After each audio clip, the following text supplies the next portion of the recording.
तो दोस्तों ये देखिए हम लोग घूमने के लिए आए हैं आज अपने गांव में पीपा पुल पे। और बड़ी खुशी की बात है कि हमारे साथ हमारे मित्र लोग भी आए हैं। इनसे बात करिए कुछ। बोला ये बोल नहीं रहे हैं, बोलने में थोड़ा शर्मिंदा हो रहे हैं, बोल रहे हैं कि हम क्या बोले।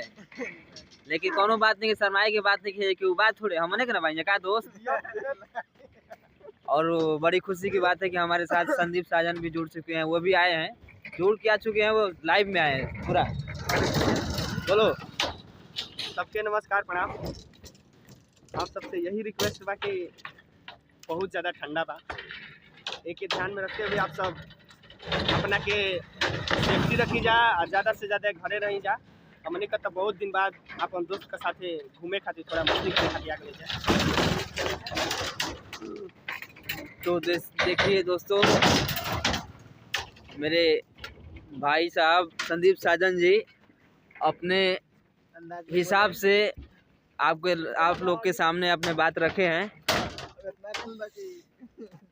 बहुत ठंड पड़ रहा है दोस्त, जो बोल रहे हैं सही बोल रहे हैं। आप लोग जहाँ भी रहिए अच्छे से रहिए, ठंडी से बचिए। बाय।